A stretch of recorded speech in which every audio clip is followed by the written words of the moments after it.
Udara sore yang dingin menyelinap dari celah jendela, membawa aroma melati yang baru saja mekar di taman belakang. Aku, Mira, duduk di sofa tunggal di ruang tengah, memegang tablet dan sesekali menyesap teh hangat. Penampilan luarku adalah definisi sempurna dari ibu rumah tangga biasa. Daster longgar berwarna biru muda, rambut dikuncir asal-asalan, dan wajah polos tanpa riasan. Sebuah peran yang kubangun dengan sempurna selama 5 tahun terakhir demi satu tujuan mulia, menjaga harga diri suamiku, Bima. Padahal, di balik daster itu, aku adalah pemilik dan Chief Executive Officer, CEO, dari Archon Group, perusahaan konglomerat yang bergerak di bidang teknologi dan properti, perusahaan yang kini menjadi tempat Bima bekerja. Di rumah ini, aku adalah Mira si istri penurut.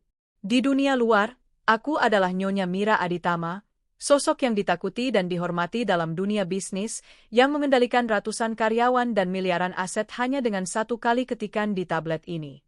Aku tahu, rahasia ini adalah bom waktu. Tapi aku melakukannya demi Bima. Dulu, Bima adalah pria yang ambisius, tapi nasib kurang berpihak. Setelah berbulan-bulan menganggur, kepercayaan dirinya hancur berantakan. Ia mulai mengasingkan diri, menghindari teman, dan tatapannya penuh kehampaan.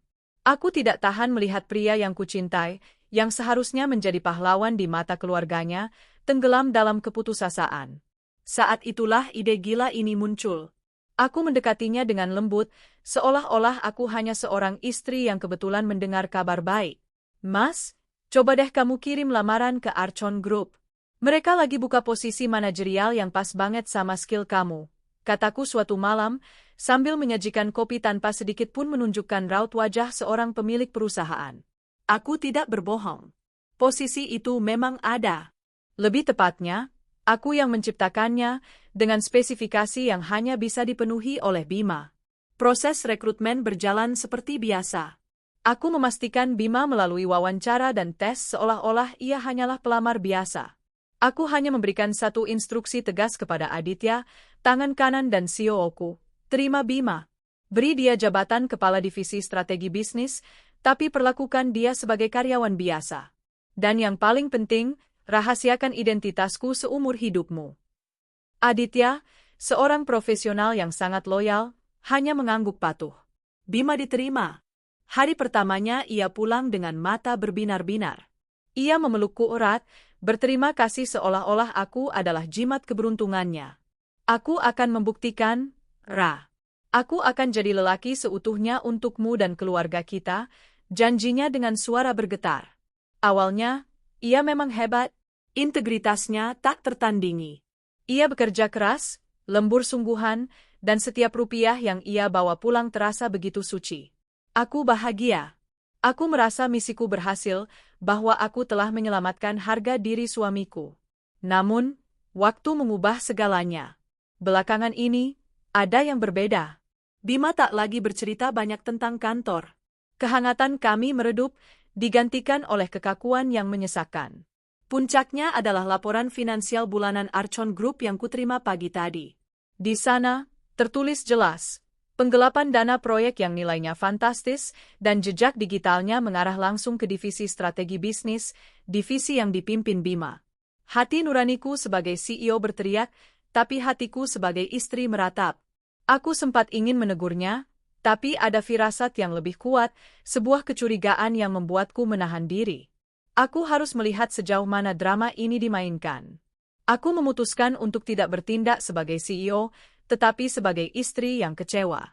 Malam ini adalah momen yang tepat. Aku bangkit dari sofa dan berjalan ke arah Bima yang duduk di meja kerjanya di sudut ruangan. Ia mengenakan kemeja yang rapi, pakaian yang biasanya ia gunakan untuk lembur, alasan yang semakin sering ia gunakan akhir-akhir ini. Layar laptopnya menyala terang, menampilkan baris-baris kode yang entah kenapa terlihat sangat mencurigakan. Mas Bima, panggilku lembut, mengabaikan sakit yang terasa di dada. Bima mendongak, ekspresinya langsung berubah menjadi raut muka serius dan sibuk yang dibuat-buat. Ya, Mira, ada apa? Aku lagi fokus banget ini. Lagi kejar deadline proyek besar. Mataku melirik sekilas ke layar laptopnya. Itu bukan kode. Itu adalah jendela chat yang ia minimalkan secepat kilat. Ia tidak sedang lembur. Ia sedang mengobrol dengan seseorang. Dan aku tahu persis dengan siapa. Aditya telah memberiku data forensik yang lengkap.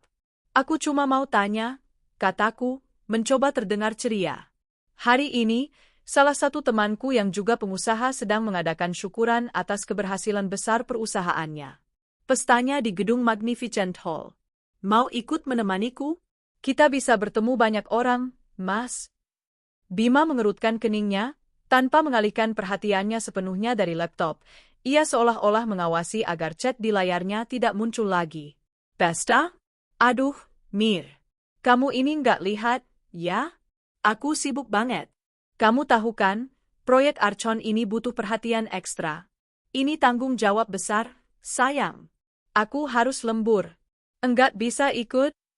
Penolakan itu datang begitu cepat, begitu refleks, seolah-olah sudah dipersiapkan sebelumnya. Bukan hanya cepat, tapi juga tanpa basa-basi. Ia bahkan tidak menunjukkan minat sedikit pun pada detailnya. Pesta apa? Siapa yang mengadakan? Saudara atau teman kantormu? Ia tidak bertanya. Pesta itu acara apa? Ia tidak bertanya. Di mana pestanya? Ia tidak bertanya. Aku bilang ini pestanya saudaraku, Mas, ujarku, sengaja menekankan kata itu.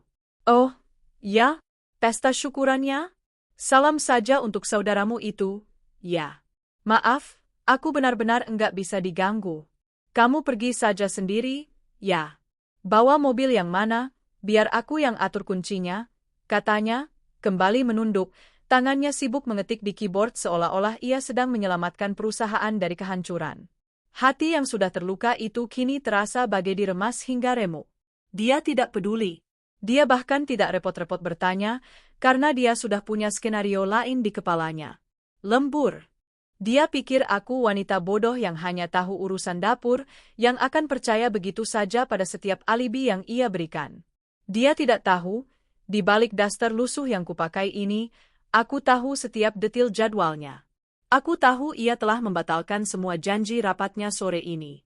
Aku tahu ia sedang berkoordinasi dengan sekretaris pribadinya, seorang wanita muda bernama Eliza, tentang rencana mereka untuk malam ini.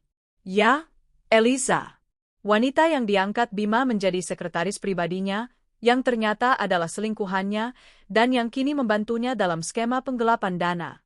Bima tidak tahu bahwa server kantor, termasuk semua chat di aplikasi internal, tersinkronisasi dan termonitor langsung ke tabletku. Baiklah, Mas. Aku pergi sendiri, kalau begitu, kataku pelan, memastikan suaraku tidak menunjukkan amarah. Aku hanya ingin senyumku terlihat tulus, senyum seorang istri yang memahami kesibukan suaminya. Bagus.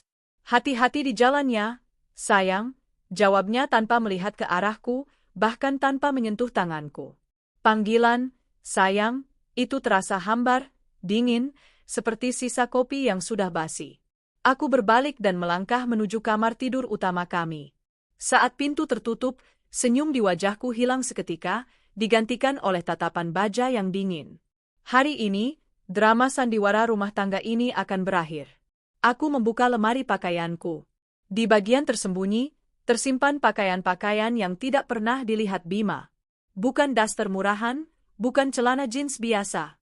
Di sana tergantung gaun malam terbaik dari desainer ternama, sepatu hak tinggi stiletto berkilauan, dan perhiasan berlian yang takkan pernah ia sangka aku miliki.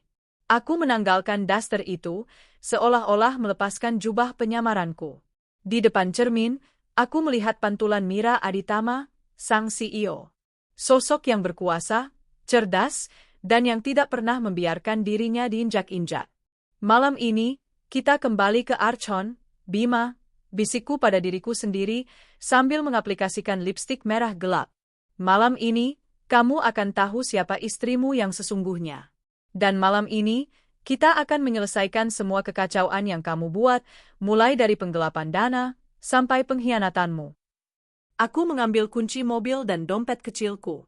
Aku tidak perlu ponsel, karena malam ini aku hanya perlu mataku untuk menyaksikan pertunjukan yang akan ia lakoni di pesta itu, dan mulutku untuk merobohkan panggung sandiwaranya. Pesta syukuran itu memang bukan acara keluarga, melainkan acara yang diadakan oleh Danu, teman lamaku sesama founder bisnis, yang baru saja berhasil meluncurkan perusahaannya di bursa saham. Acara di Magnificent Hall adalah pertemuan para konglomerat, para pengusaha sukses yang menjadi lingkaran pergaulanku selama ini. Sebuah lingkungan yang tidak pernah Bima tahu bahwa aku menjadi ratunya. Aku tiba di Magnificent Hall. Suara musik jazz lembut dan tawa riang menyambutku. Aku menyerahkan kunci mobil kepada valet dan melangkah masuk. Dengan gaun kaktel hitam yang elegan dan clutch yang senada, aku bukanlah lagi Mira si wanita rumahan. Aku adalah Nyonya Aditama, magnet perhatian para pebisnis. Di dalam, aku langsung disambut oleh Danu dan istrinya. Setelah pertukaran sapaan hangat dan ucapan selamat, aku mulai berbaur dengan teman-teman sesama pengusaha. Kami tertawa, bertukar kartu nama, dan mendiskusikan tren pasar terbaru. Ini adalah dunia yang Bima hina sebagai lingkaran sosialita yang membuang-buang waktu, padahal inilah sumber kekuatan finansial yang membiayai hidupnya. Ra, aku dengar perusahaanmu baru saja menutup kontrak besar di Singapura? Congrats, kata seorang wanita bernama Vina, pemilik jaringan hotel mewah. Begitulah, Vin, proyek lama yang baru selesai. Untungnya, timku cekatan, jawabku santai, tanpa pernah menyinggung bahwa timku itu termasuk suamiku yang ternyata kerjanya belakangan ini hanya menghabiskan dana perusahaan. Saat aku sedang asyik mendengarkan Danu bercerita tentang rencana ekspansinya, tiba-tiba mataku terpaku pada sosok di sudut ruangan, dekat area makanan penutup. Jantungku mencelos, bukan karena kaget, tapi karena pengkhianatan yang terasa nyata dan tak terbantahkan. Postur tubuhnya, cara ia berdiri, kemiringan rambutnya yang baru dipotong, bahkan setelan jas yang ia kenakan, semuanya sangat familiar. Jas itu adalah jas mahal yang kubelikan untuk Bima 2 bulan lalu, hadiah untuk kerja kerasnya di Archon. Dia, suamiku, Bima, yang seharusnya sedang lembur di kantor atau pura-pura sibuk di depan laptop di rumah, kini berdiri di sana. Tapi ia tidak sendiri. Ia menggandeng seorang wanita muda. Wanita itu, Eliza, adalah sekretaris pribadinya. Cantik, muda, dan malam ini ia terlihat sangat seksi dengan gaun ketat berwarna merah yang memamerkan setiap lekuk tubuhnya. Pemandangan itu begitu kontras dengan Bima yang kukenal, Bima yang kaku, yang nyaris tak pernah menyentuh tanganku di depan umum, yang memperlakukanku dengan dingin dan formal di rumah. Di sini, di hadapan banyak orang, Bima terlihat romantis. Ia sedang tertawa terbahak-bahak mendengar lelucon Eliza, tawa yang sudah lama tidak kudengar. Kemudian, ia mengambil sepotong tart kecil dari piring dan, dengan gerakan yang lembut dan penuh perhatian, menyuapkannya ke mulut Eliza. Eliza membalasnya dengan senyum manja, menyentuh lengan Bima dengan mesra. Mereka berdua dikelilingi oleh sekelompok teman, dan Bima terlihat sangat bangga memperkenalkan Eliza. Nyeri itu menjalar dari dada, menusuk hingga ke ubun-ubun, tapi anehnya, air mataku tak jatuh. Emosiku segera berubah dari kesedihan menjadi kemarahan yang membeku dan keinginan untuk membalas yang membara.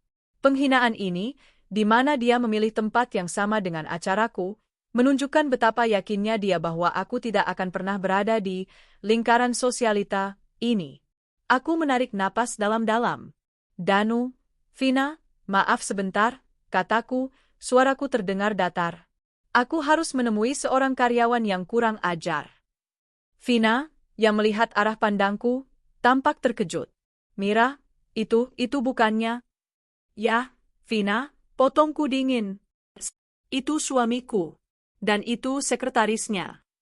Danu yang cerdas, segera memahami situasinya. Wajahnya mengeras, marah demi aku. Kau ingin aku menemanimu, Ra? Tentu saja. Tapi aku tidak ingin keributan. Aku ingin dia dihakimi oleh mata dan mulut semua orang di sini, Danu. Aku ingin dia dipermalukan di tempat yang seharusnya menjadi mahkotanya, kantornya, yang ternyata dia tinggalkan demi wanita ini, kataku, melangkah maju. Aku menghampiri mereka. Langkahku mantap, diiringi oleh Danu dan Vina di sampingku, dua sosok pengusaha paling berpengaruh di kota ini. Tiba-tiba, tawa Bima mereda. Matanya menangkap sosokku. Ekspresi Bima berubah secara drastis dalam sepersekian detik. Dari tawa bangga, menjadi kebingungan, kemudian syok, dan akhirnya, ketakutan yang mencekik. Ia tidak menyangka aku akan berada di sini. Ia tidak menyangka Mira si wanita daster bisa berubah menjadi Mira si ratu bisnis. Bima tergagap, potongan tart di tangannya jatuh ke lantai. Eliza, si pelakor berwajah manis, melihat ke arahku dengan alis terangkat. Ia jelas tidak mengenaliku dalam penampilan ini. Ia mengira aku adalah salah satu sosialita yang akan cemburu. "Siapa ini, sayang?" tanya Eliza, menatapku dari atas ke bawah dengan tatapan merendahkan. "Teman kantormu? Kenapa dia pakai baju seperti ini ke pesta begini?" Sikapnya yang sombong dan berani itu justru memicu amarahku. Ia berani merendahkan penampilanku, wanita yang selama ini memberinya gaji. Aku tersenyum, senyum yang dingin dan mematikan. "Bima," aku mengabaikan Eliza. "Aku pikir kamu ada lembur. Ada proyek besar, katamu. Tapi ternyata proyek besarmu adalah wanita ini. Dan aku pikir ini pestanya saudaraku. Ternyata benar, Bima. Ini pesta syukuran keberhasilan perusahaanku. Dan aku harus mengucapkan selamat datang kepada tamu tak diundang, yang tak lain adalah suamiku sendiri dan karyawan yang menemaninya bolos kerja." Seluruh ruangan mendadak hening. Semua mata tertuju pada kami. Bima pucat pasi. Eliza terlihat bingung. "Maksudmu apa? Kenapa kau bisa kenal Bima? Dan apa maksudmu dengan pesta syukuran perusahaanmu?" Eliza mulai marah, suaranya melengking. "Kau ini siapa, hah? Jangan mengganggu kami." Aku melirik Danu, yang mengangguk mengerti. Danu maju selangkah. "Nyonya muda," kata Danu dengan suara yang tegas dan berwibawa, membuat Eliza terdiam. "Perkenalkan, ini adalah Nyonya Mira Aditama, pemilik dan CEO dari Archon Group, perusahaan yang saat ini menggaji Tuan Bima." "Buar!" Kata-kata itu bagai ledakan di telinga Bima dan Eliza. Bima terhuyung, seolah-olah ia baru saja ditampar puluhan kali. Matanya melebar, menatapku dengan tatapan tidak percaya, ketakutan, dan kehancuran. Tidak mungkin," bisik Bima. "Mira? Archon Group? Kamu hanya wanita daster di rumah?" Eliza, yang awalnya sombong, kini mundur selangkah, wajahnya kehilangan semua warna. Aku menghela napas. "Selama ini, aku hanya ingin kamu merasa menjadi laki-laki seutuhnya, Bima. Aku menyembunyikan identitasku, memberimu jabatan tinggi di perusahaanku, hanya agar kamu percaya diri. Tapi apa balasanmu? Penggelapan dana, dan sekarang, pengkhianatan murahan ini." Suaraku tidak keras, tapi cukup tajam untuk didengar oleh semua undangan. Para pengusaha mulai berbisik, kaget dengan pengkhianatan di tengah pesta mereka. "Kau berani-beraninya." Eliza kembali mencoba bersikap sombong. "Kau tidak punya bukti. Bima mencintaiku." Tiba-tiba, Vina maju dan menyeringai dingin. "Eliza, kalau kau tidak tahu, Mira adalah wanita yang membiayai gaya hidup mewah suamimu.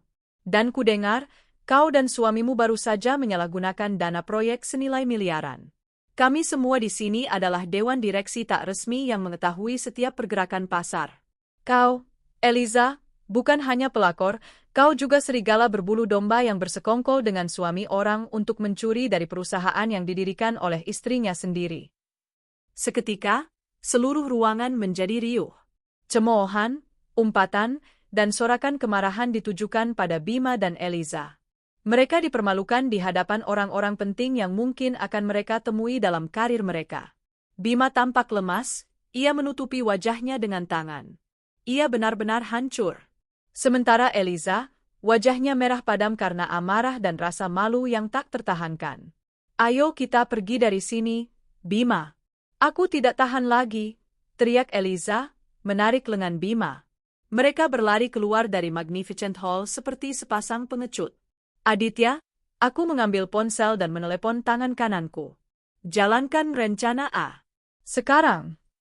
Di luar, Bima dan Eliza terengah-engah. Bima mencari-cari mobilnya, mobil dinas mewah yang dibeli Archon Group untuknya.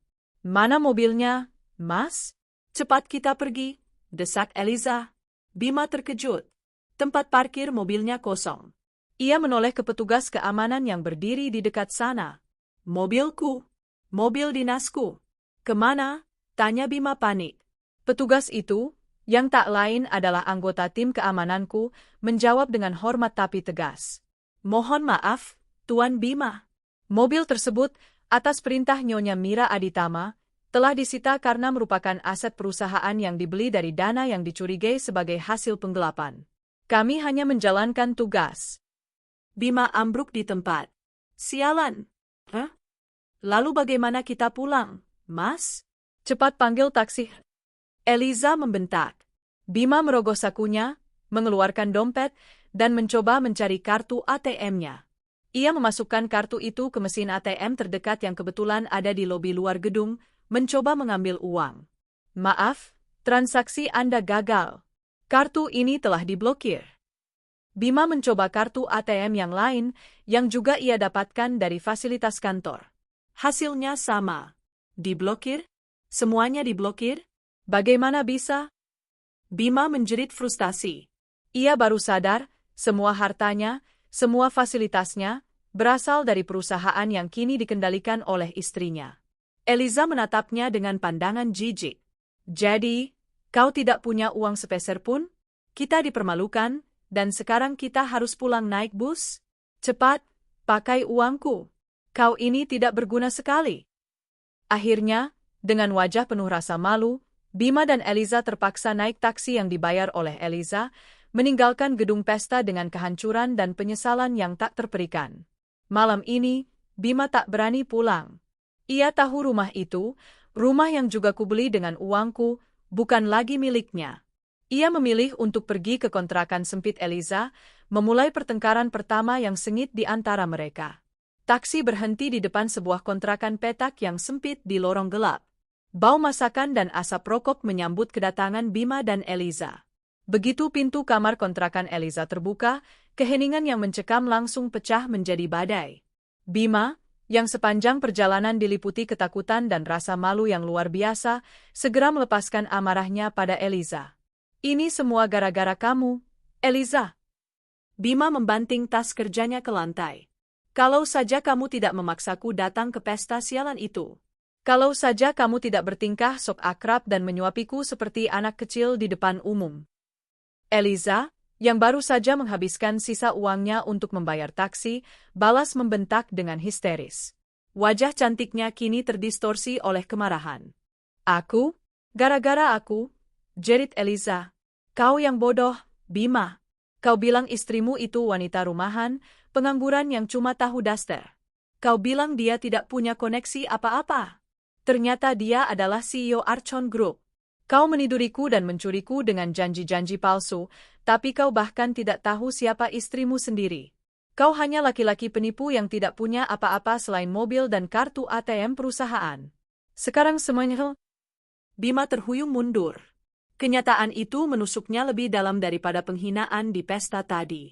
Ia menyadari, jabatan, mobil mewah, dan gaya hidupnya, semuanya adalah topeng yang disediakan oleh Mira.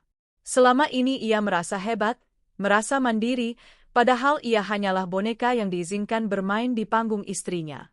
Aku tidak tahu, Eliza. Aku benar-benar tidak tahu. Bima mengacak rambutnya frustrasi. Dia selalu memakai daster. Dia tidak pernah bicara bisnis.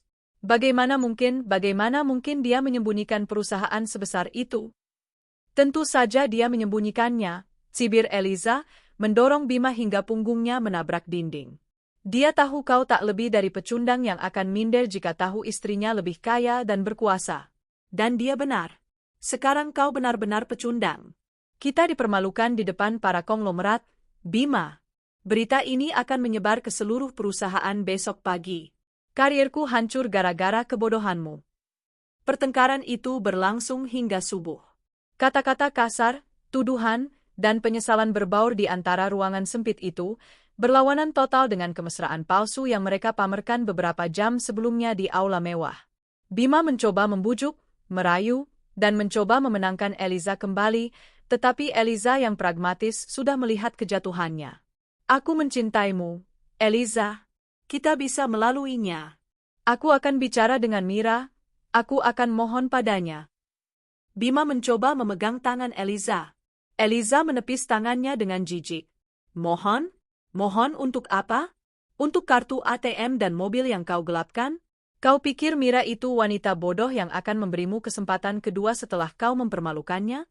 Pergi dari sini, Bima. Kau sudah tidak punya apa-apa lagi. Malam itu, Bima tidur di lantai kontrakan, merasakan dinginnya ubin, ditemani suara isak tangis Eliza yang lebih karena kekhawatiran karirnya daripada rasa sakit hati. Di rumah megah yang kini sunyi, Mira sudah kembali menjadi dirinya yang sesungguhnya. Setelah kembali dari pesta, ia membiarkan stylist dan timnya merapikan gaun serta perhiasannya. Ia duduk di ruang kerjanya yang elegan, bukan lagi daster, melainkan robe sutra dengan logo Archon Group yang disulam halus. Ia tidak tidur. Matanya yang tajam menatap laporan lengkap yang sudah disiapkan Aditya. Laporan itu merangkum semua, mulai dari bukti penggelapan dana Bima selama 6 bulan terakhir hingga semua komunikasi mesranya dengan Eliza. Keputusan telah bulat. Mira akan kembali memimpin Archon Group secara terbuka. Penyamaran, wanita rumahan, sudah tidak lagi diperlukan. Kepercayaan diri Bima yang sempat ia rawat kini telah berubah menjadi kesombongan dan keangkuhan yang menghancurkan. Mira menghubungi Aditya pukul 6 pagi. Aditya, siapkan ruang CEO. Singkirkan semua barang temporari yang ada di sana. Ganti foto dan papan nama. Jam 9 pagi, aku akan mengambil alih Archon secara penuh. Dan, panggil Bima. Suruh dia langsung menghadapku di ruang CEO begitu dia tiba. Katakan ini adalah masalah mendesak yang berkaitan dengan laporan finansial. Baik, Nyonya Mira. Semua siap. Apakah perlu pengamanan tambahan? Tanya Aditya. Tidak perlu, jawab Mira datar. Aku hanya ingin 2 orang security berjaga di pintu. Aku ingin dia datang dengan kepercayaan diri palsunya dan pergi dengan kehancuran yang nyata. Bima bangun pagi dengan sisa sakit kepala akibat pertengkaran semalam. Ia hanya punya satu pikiran, ia harus pergi ke kantor, ke kerajaannya. Ia harus memenangkan Eliza kembali dengan janjinya, dan yang terpenting, ia harus meredam berita memalukan tadi malam sebelum menyebar. Ia meninggalkan kontrakan Eliza yang dingin tanpa pamit, berbekal uang receh sisa milik Eliza. Ia terpaksa naik bus umum menuju kantor. Pria yang biasanya diantar jemput dengan mobil mewah ber-AC itu kini harus berdesak-desakan, merasakan betapa rendahnya ia tanpa fasilitas perusahaan. Saat tiba di lobi Archon Group, Bima mencoba bersikap biasa. Ia berjalan cepat, mencoba mengabaikan tatapan-tatapan sinis dari karyawan tingkat bawah yang jelas sudah mendengar desas-desus. Saat ia mencapai lantai divisi strategi bisnis, Dian, salah satu asistennya, bergegas mendekat dengan wajah tegang. Pak Bima, Bapak dicari. Ada panggilan mendesak dari ruang CEO. Sekarang juga, Pak, katanya sangat mendesak terkait audit keuangan, bisik Dian, tampak cemas. Bima mendengus. Ruang CEO? Kenapa tiba-tiba aku harus menghadap ke sana? Ada masalah apa dengan CEO sementara itu? CEO Archon Group saat itu dipegang oleh seorang dewan direksi yang ditunjuk oleh Mira sebagai formalitas belaka. Bima masih merasa dia adalah Golden Boo yang tak tersentuh. Saya tidak tahu, Pak. Tapi mereka bilang ini perintah langsung dari pemilik, kata Dian, suaranya tercekat. Bima mencoba menenangkan diri. Ia berpikir, ini hanya masalah kecil.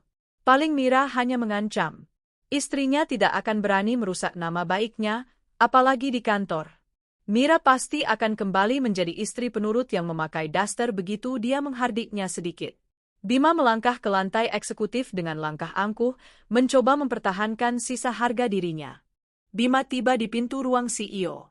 Pintu itu, yang biasanya ia pandang sebelah mata, kini terasa begitu berat. Ia merapikan jasnya yang kusut dan membuka pintu. Ruangan itu berubah total.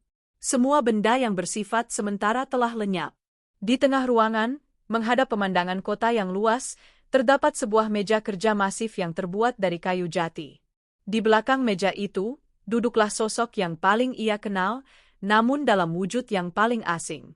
Sosok itu, yang biasanya tertutup daster dan sibuk menyiapkan makan malam di dapur, kini mengenakan blazer kutur berwarna krem, rambutnya digulung elegan, dan memancarkan aura kekuasaan yang tak terbantahkan.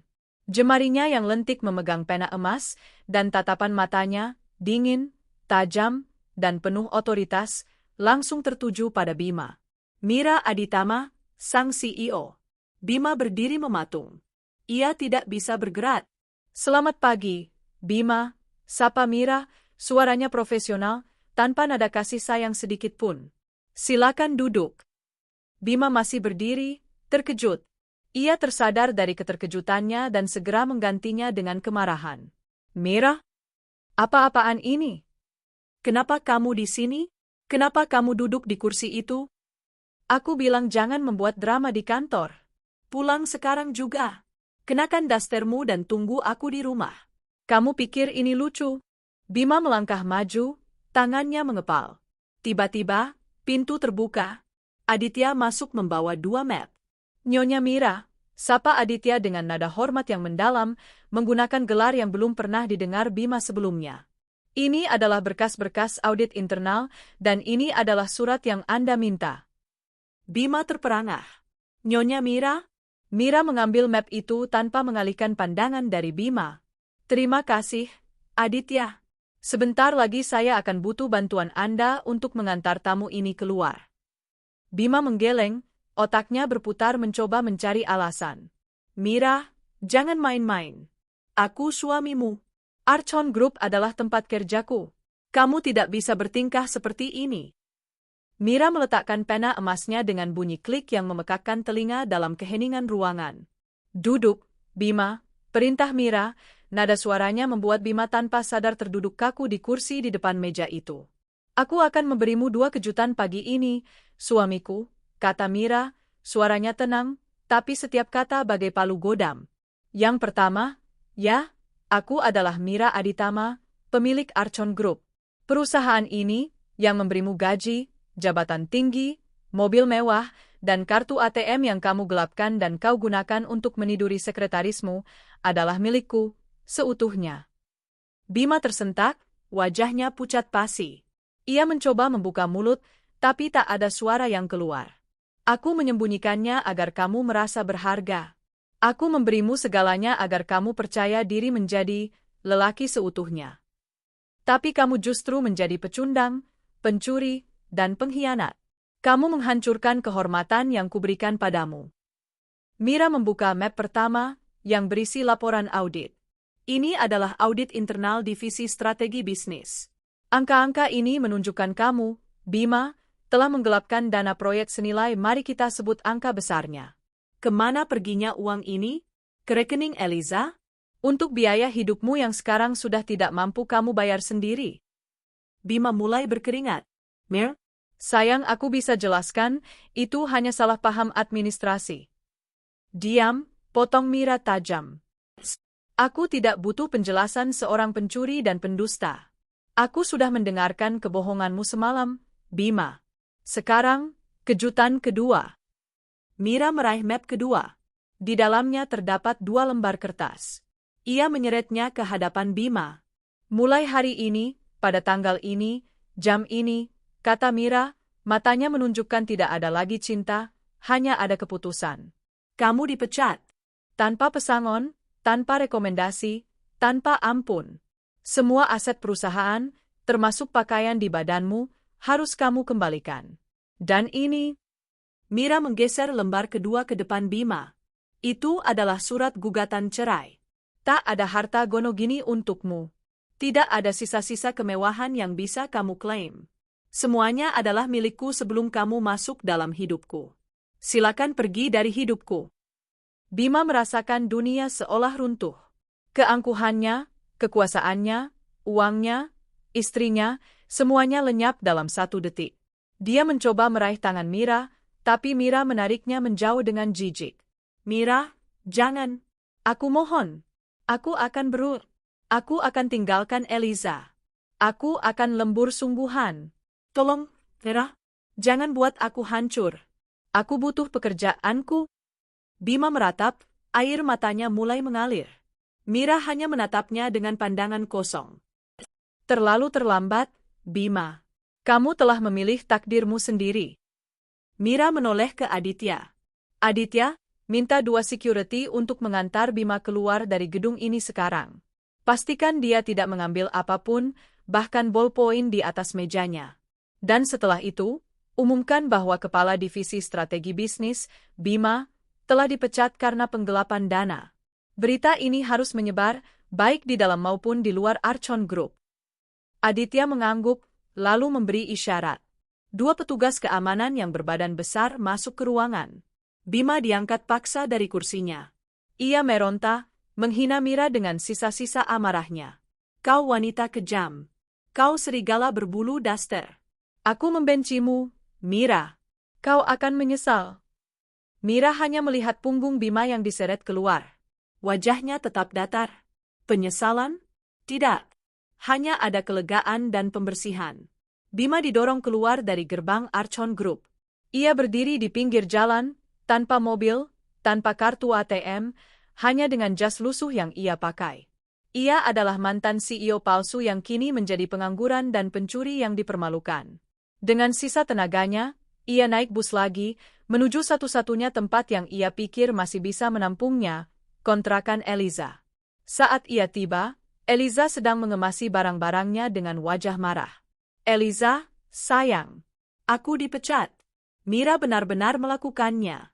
Tapi tidak apa-apa, aku akan cari pekerjaan baru, kita akan lalui ini bersama, kan? Kata Bima, memeluk Eliza dari belakang. Eliza membanting kopernya dan menoleh, tatapannya penuh kebencian. Kau pikir aku mau terlunta-lunta bersamamu? Kau sudah tidak punya apa-apa, Bima. Kau sudah tidak punya mobil mewah, kau tidak punya gaji, bahkan kau tidak punya rumah. Kau hanya sampah yang dipermalukan. Tapi, kau bilang kau mencintaiku. Aku mencintai jabatanmu. Aku mencintai uangmu. Kau dan Mira, dua-duanya sama saja. Eliza berteriak. Aku sudah dipecat juga. Archon Group sudah menyebar berita tentang penggelapan kita. Karirku hancur. Dan ini semua gara-gara kau. Eliza melemparkan tas kecil berisi beberapa lembar uang kertas ke wajah Bima. Itu uang yang kupakai untuk membayar taksi semalam. Sekarang ambil barangmu dan pergi. Aku tidak sudi berbagi kontrakan sempitku ini dengan pecundang yang tidak punya masa depan sepertimu. Bima terhuyung, air mata dan keringat bercampur di wajahnya. Ia menyadari betapa murahnya cinta yang ia dapatkan dari Eliza.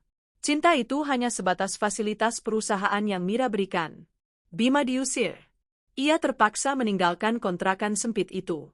Ia berjalan di lorong-lorong kota, seorang pria berjas mahal yang kini tak punya tempat untuk pulang. Rumah mewah yang ia tinggali kini menjadi milik istrinya seutuhnya, dan kantornya sudah tidak lagi menyambutnya. Di suatu sudut jalan yang ramai, Bima duduk di trotoar, menatap langit. Ia hanya bisa merasakan kehinaan, kesakitan, dan karma yang datang menghantamnya. Ia tahu, mulai saat ini, hidupnya akan terombang-ambing, sendirian, tanpa Mira si wanita daster, tanpa Archon Group, dan tanpa Eliza si pelakor yang kini meninggalkannya karena ia miskin. Mira, yang kini kembali duduk di kursi CEO Archon Group, tersenyum tipis di ruang kerjanya yang baru. Ia telah menyelesaikan babak terberat dalam hidupnya. Pria yang ia cintai telah menghancurkan dirinya sendiri, dan kini, Mira siap melanjutkan kekuasaan dan kebahagiaannya, sementara Bima dan Eliza menerima ganjaran pahit dari pengkhianatan mereka. Setelah konfrontasi dramatis yang berakhir dengan pemecatan dan gugatan cerai, Mira tidak membiarkan emosi pribadi mengganggu profesionalismenya. Ia menyambut hari pertamanya kembali sebagai CEO Archon Group dengan ketenangan seorang jenderal yang baru memenangkan pertempuran. Pagi itu, di ruang CEO yang kini beraroma lilin aromaterapi mahal, bukan lagi aroma kekuasaan semu Bima, Mira mengadakan rapat darurat dengan Aditya dan tim audit internal.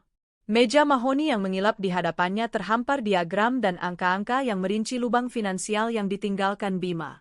Aku ingin semua kerugian ini ditutup dalam waktu 3 bulan. Tidak ada toleransi untuk penundaan, ujar Mira dingin, menunjuk pada area di mana Bima dan Eliza menggelapkan dana proyek. Aditya, yang sudah lama menantikan Mira kembali, mengangguk cepat. Semua sudah kami proses, Nyonya Mira. Dana yang berhasil kami pulihkan dari aset yang disita sudah menutupi sebagian besar kerugian. Sisanya akan kita kejar secara hukum sebagai tuntutan perdata dari gugatan cerai. Bagus. Dan pastikan berita pemecatan dan alasan dibaliknya, yaitu penggelapan, tersampaikan secara internal. Aku ingin semua karyawan tahu, integritas adalah harga mati di perusahaan ini. Aku tidak akan mentolerir serigala berbulu domba, tegas Mira. Mira menyandarkan punggungnya ke kursi. Perusahaan berjalan mulus, bahkan lebih baik. Energi yang selama ini ia habiskan untuk menjaga sandiwara rumah tangga kini ia fokuskan sepenuhnya untuk Archon. Ia merasa ringan, seolah beban seberat daster yang selama ini ia kenakan telah terlepas. Ia telah kehilangan seorang suami pengkhianat, tetapi ia mendapatkan kembali kekuasaan dan ketenangan batinnya. Ia bahagia. Sementara Mira menikmati ketenangan di singgasananya, Bima sedang mengalami mimpi buruk terburuk dalam hidupnya. Setelah diusir dari kontrakan Eliza, ia berjalan tanpa arah. Jas mahal yang kemarin ia kenakan kini terlihat kumal dan berbau keringat. Ponselnya mati karena baterai habis, dan ia tidak punya uang untuk mengisi daya atau membeli makanan. Bima mencoba menghubungi beberapa teman lama, rekan-rekan bisnis yang selama ini ia ajak golf atau minum. Namun, setelah berita pemecatan dan skandal penggelapan tersebar cepat, tak ada satupun yang menjawab panggilannya. Mereka tahu betul, berurusan dengan Bima sama saja dengan mencari masalah dengan Mira Aditama, sang Ratu Archon. Ia mencoba mencari taksi, tapi ia lupa. Semua kartu ATM-nya telah diblokir. Uang terakhirnya habis untuk ongkos bus. Ia baru menyadari betapa parahnya kejatuhannya. Semua yang ia miliki, bahkan kemampuan dasar untuk bertransaksi, ternyata bergantung pada fasilitas Archon Group. Rasa lapar mulai menusuk perutnya. Bima, mantan kepala divisi yang gajinya puluhan juta, kini terpaksa memohon-mohon sebotol air mineral di warung pinggir jalan yang segera ditolak mentah-mentah. "Pergi, Pak.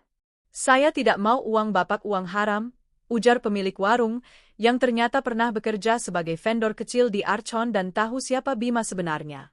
Penghinaan itu terasa lebih menyakitkan daripada ditampar. Bima akhirnya menemukan tempat bernaung sementara di sebuah bangku taman kota. Di sana, ia merenungkan nasibnya. Ia ingat betapa Mira selalu menjaga penampilannya agar ia merasa hebat. Ia ingat senyum tulus Mira saat menyarankannya melamar di Archon. Mira memberinya segalanya, tapi ia membalasnya dengan penghinaan terburuk, pengkhianatan dan pencurian. Kini, ia tidak punya apa-apa. Ia menjadi gelandangan dengan pakaian mahal yang sudah kotor. Ia melihat seorang tunawisma di seberangnya, dan ia menyadari takdirnya kini tak jauh berbeda. Tidak hanya Bima, Eliza juga merasakan karma yang pahit. Setelah mengusir Bima, Eliza berpikir ia bisa melanjutkan hidupnya. Ia adalah wanita muda, cantik, dan punya pengalaman sebagai sekretaris eksekutif di perusahaan besar. Ia yakin akan mudah mendapatkan pekerjaan baru. Namun, dunia bisnis lebih kecil daripada yang ia bayangkan. Setiap kali ia mengajukan lamaran kerja di perusahaan multinasional atau perusahaan rekanan Archon Group, ia selalu mendapat penolakan. Awalnya, ia mengira itu hanya kebetulan. Hingga suatu hari, seorang HRD jujur menghubunginya. "Maaf, Nona Eliza. Rekam jejak Anda sangat bagus, tapi kami tidak bisa menerima Anda," ujar manajer HRD itu di telepon. "Kenapa?" "Saya punya pengalaman yang relevan." "Skandal Archon Group, Nona. Berita Anda bersekongkol dengan Tuan Bima untuk menggelapkan dana dan fakta bahwa Anda adalah selingkuhan CEO yang dipecat, sudah menjadi rahasia umum di kalangan asosiasi bisnis. Nyonya Mira Aditama, beliau sangat berpengaruh. Kami tidak ingin mengambil risiko merusak hubungan baik dengan Archon." Eliza menjatuhkan ponselnya.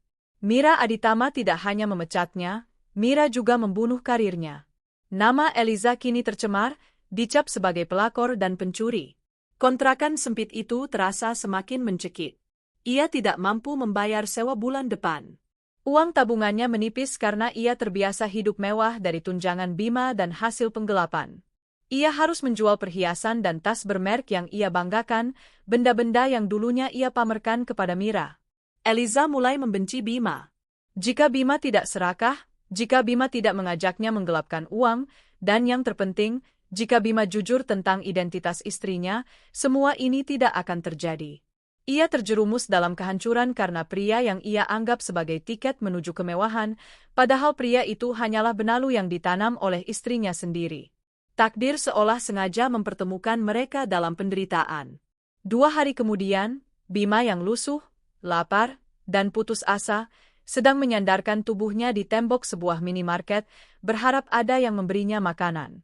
Tiba-tiba, ia melihat sebuah taksi berhenti di depan minimarket itu. Dari taksi itu, keluarlah Eliza. Penampilannya masih terawat, tapi tidak lagi seanggun saat di pesta. Wajahnya terlihat lelah dan matanya bengkak. Ia hanya mengenakan pakaian sederhana, jauh dari gaya seksi dan mewah yang biasa ia pamerkan. Eliza. Bima segera menghampirinya, rasa putus asa mengalahkan rasa malunya. Eliza, tolong aku. Aku kelaparan. Aku tidak punya apa-apa lagi. Eliza menoleh dan melihat Bima yang kini tampak seperti pengemis. Bau asam dari tubuh Bima membuatnya refleks mundur selangkah. Ya Tuhan, Bima. Kau menjijikkan, seru Eliza, menutup hidungnya. Tolong aku, sayang. Setidaknya beri aku sedikit uang. Aku janji, aku akan mengembalikannya kalau aku dapat pekerjaan. Mohon Bima, lututnya hampir menyentuh tanah. Eliza menatap Bima dengan pandangan muak dan jijik. Kau masih memanggilku sayang? Dengarkan baik-baik, Bima. Kau adalah aib. Kau merusak hidupku. Aku dipecat dan tidak ada perusahaan yang mau menerimaku gara-gara kau. Eliza mengambil beberapa lembar uang kertas lusuh dari dompetnya, uang hasil menjual cincin pertamanya. Ia melemparkannya ke wajah Bima. Ambil ini, dan pergi.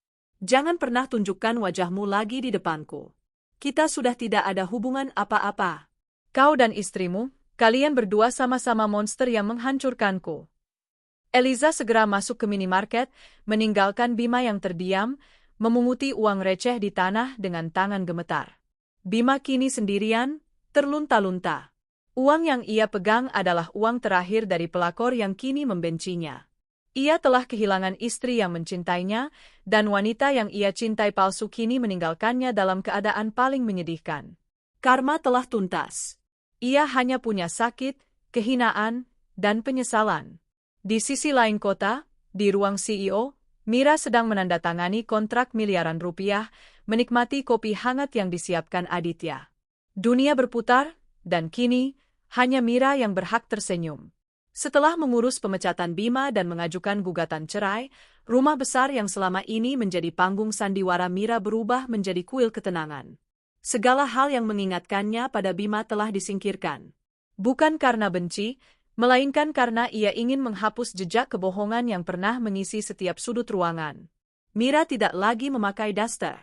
Di rumah, ia mengenakan pakaian santai yang elegan, memancarkan aura seorang wanita karir yang sedang beristirahat. Ia mulai menikmati ritual sederhana yang dulu ia korbankan demi perannya sebagai ibu rumah tangga, membaca buku bisnis di taman, mengikuti kelas yoga privat, dan menghabiskan waktu dengan teman-teman pengusahanya yang tulus. Trauma pengkhianatan itu tentu saja meninggalkan bekas. Mira menyadari, ia tidak hanya kehilangan suami, tetapi juga kehilangan keyakinannya pada cinta dan ketulusan. Namun, dengan kecerdasan dan profesionalitasnya, ia menyalurkan rasa sakit itu menjadi energi untuk Archon Group. Aku tidak menyesal, Aditya, kata Mira suatu sore, saat Aditya, yang kini merangkap sebagai penasihat pribadinya, mengunjungi rumahnya untuk membahas dokumen. Aku menyesal karena aku pernah merendahkan diriku sendiri demi mengangkat harga diri pria yang tidak pantas. Itu kesalahan terbesarku. Aditya tersenyum penuh dukungan. Anda telah melakukan hal yang benar, Nyonya Mira.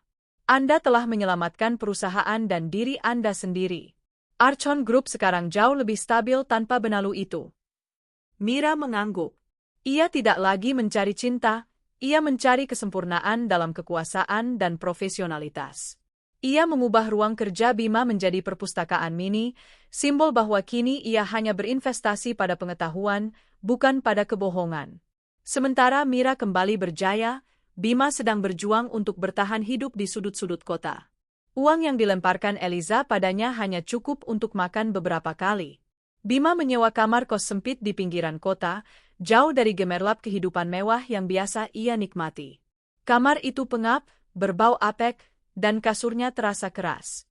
Kontras yang menyakitkan dengan ranjang king size di rumah Mira yang dulu ia sepelekan. Ia mencoba mencari pekerjaan. Setiap pagi ia bangun, mencoba merapikan jas kumalnya, dan mengirimkan lamaran ke berbagai perusahaan. Namun, nasibnya sudah disegel.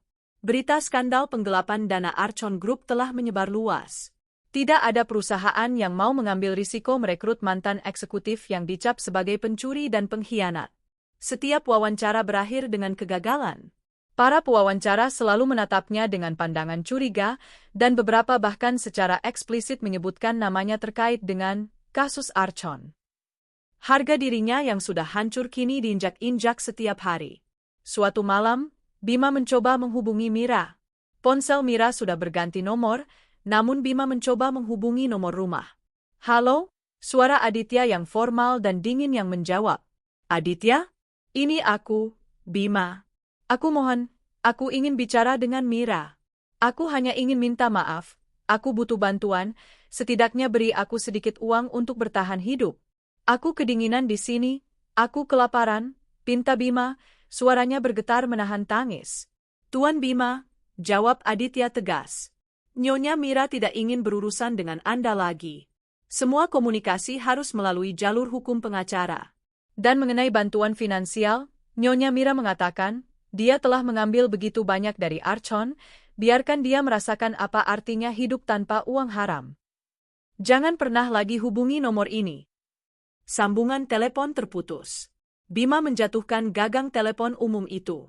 Ia tahu, Mira benar-benar sudah menutup pintu. Kemarahan Bima kini berubah menjadi keputusasaan total. Ia tidak punya musuh lain kecuali dirinya sendiri. Eliza juga tidak lebih beruntung. Setelah menjual semua barang mewahnya, ia terpaksa pindah ke kontrakan yang lebih kecil dan lebih kumuh. Ia tidak hanya kehilangan pekerjaan, tetapi juga reputasinya. Lingkaran pergaulan mewahnya meninggalkannya. Ia mencoba bekerja serabutan, tetapi ia tidak terbiasa dengan kerja keras dan gaji kecil. Ia hanya tahu bagaimana bekerja sebagai sekretaris yang anggun dengan tunjangan mewah. Kebencian Eliza pada Bima semakin besar. Ia merasa Bima adalah penyebab utama kejatuhannya. Bima telah berjanji memberinya kehidupan yang indah, padahal Bima sendiri hanya mengandalkan uang istrinya. Suatu hari, saat sedang mencari pekerjaan di sebuah kafe, Eliza melihat Bima melintas di jalanan. Bima terlihat jauh lebih menyedihkan, pakaiannya semakin kotor, dan wajahnya dipenuhi janggut yang tidak terawat. Eliza merasa jijik, bukan kasihan. Ia tidak lagi melihat pria tampan yang memberinya status, melainkan pria lemah yang menyeretnya ke dalam jurang. Bima, yang melihat Eliza duduk di kafe, mencoba mendekat lagi. "Eliza, aku minta maaf. Aku benar-benar menyesal," katanya lirih. Eliza berdiri, tatapannya membunuh. Ia tidak berteriak, tapi bisikannya lebih tajam dari pisau. "Pergi dari sini, Bima. Kau adalah kutukan. Setiap kali aku melihatmu, aku ingat betapa bodohnya aku percaya pada pria yang bahkan tidak bisa membiayai dirinya sendiri. Sekarang aku harus bekerja keras karena pengkhianatanmu." Eliza kemudian melakukan hal yang tidak terduga. Ia mengambil segelas air es di meja dan menyiramkannya ke wajah Bima. "Ini untukmu, pecundang," katanya. Bima hanya bisa berdiri terpaku, air es membasahi jas kotornya, dan ia tidak punya daya untuk membalas. Ia pergi, meninggalkan kafe itu dengan hati yang hancur. Ia baru sadar, Eliza tidak pernah mencintainya, dan kini, Eliza adalah musuh terbesarnya. Kembali ke Archon Group, Mira menyelenggarakan konferensi pers pertamanya setelah mengambil alih kembali kepemimpinan secara penuh. Ia mengumumkan proyek ekspansi besar-besaran ke pasar Asia Tenggara, sebuah langkah yang segera menaikkan harga saham Archon Group secara signifikan. Saat para wartawan sibuk menanyakan strategi bisnis, salah satu wartawan berani mengajukan pertanyaan pribadi. "Nyonya Mira, kami mendengar desas-desus mengenai mantan suami Anda, Tuan Bima, dan skandal pemecatannya. Bagaimana Anda menghadapi masalah pribadi ini?" Mira tersenyum tenang, senyum seorang CEO yang berkuasa. Masalah Archon Group adalah bisnis dan integritas. Setiap karyawan, siapapun mereka, yang terbukti melanggar integritas perusahaan, akan mendapatkan sanksi tegas. Mengenai Tuan Bima, saat ini saya sedang dalam proses perceraian. Saya tidak memiliki komentar lebih lanjut selain bahwa saya bersyukur Archon Group kini bebas dari elemen-elemen yang merugikan. Saya sudah membuang daster lama saya, dan kini, fokus saya hanya pada kemajuan perusahaan. Kata-kata Mira menjadi headline di seluruh media bisnis. Ia menunjukkan kepada dunia bahwa ia adalah wanita yang tidak hanya berkuasa, tetapi juga tegar dan kejam terhadap pengkhianatan. Di suatu sudut kota yang gelap, Bima sedang meringkuk di bangku taman, kedinginan. Ia mendengar berita itu dari siaran radio pedagang kaki lima. Mendengar nama Mira dan kesuksesannya membuat dadanya sakit. Ia kini hanyalah bayangan gelap yang terlunta-lunta di bawah cahaya kemuliaan mantan istrinya. Ia telah menerima hukuman penuh dari karmanya. 1 bulan telah berlalu sejak Mira kembali mengambil alih Archon Group. Di bawah kepemimpinan penuhnya, perusahaan itu berkembang pesat, bagaikan kuda liar yang akhirnya menemukan penunggang sejatinya. Mira, yang kini dikenal sebagai Ratu Besi Archon, di kalangan bisnis, menyelesaikan kesepakatan-kesepakatan yang dulu tertunda, membersihkan sisa-sisa korupsi Bima, dan bahkan memimpin proyek inovasi baru di bidang teknologi hijau. Pertemuan bisnisnya kini penuh dengan senyum dan rasa hormat yang tulus, bukan lagi basa-basi karena kasihan atau formalitas. Nyonya Mira, Anda telah menyelamatkan proyek ini. Tuan Bima hampir membuat kami rugi besar dengan dana yang tidak jelas. Untung Anda mengambil alih tepat waktu. Ujar salah satu mitra lama Archon, memuji Mira dalam sebuah jamuan makan malam eksklusif. Mira hanya menjawab dengan senyum tipis. Archon Group selalu mengutamakan integritas dan kualitas. Kami tidak akan pernah membiarkan benalu merusak pondasi yang sudah kami bangun. Jauh di lubuk hatinya, Mira merasa gembira. Kegembiraan ini bukan dari melihat Bima menderita, tetapi dari melihat dirinya sendiri mampu mengatasi rasa sakit itu dan mengubahnya menjadi keberhasilan. Ia telah memenangkan pertempuran, bukan hanya dalam bisnis, tetapi juga dalam dirinya sendiri. Ia telah membuktikan bahwa wanita yang mengenakan daster adalah sosok yang jauh lebih tangguh daripada eksekutif sombong berjas mewah. Bima telah kehilangan kamar kos sempitnya karena tidak mampu membayar sewa. Uang terakhir dari Eliza sudah habis. Pria yang dulunya disopiri, kini tidur di emperan toko yang tutup, meringkuk dengan koran bekas sebagai selimut. Jas mahal yang dulu menjadi simbol statusnya kini robek, kotor, dan berbau. Janggut dan rambutnya panjang tak terurus. Ia berubah total menjadi seorang tunawisma, jauh dari sosok eksekutif yang membanggakan diri.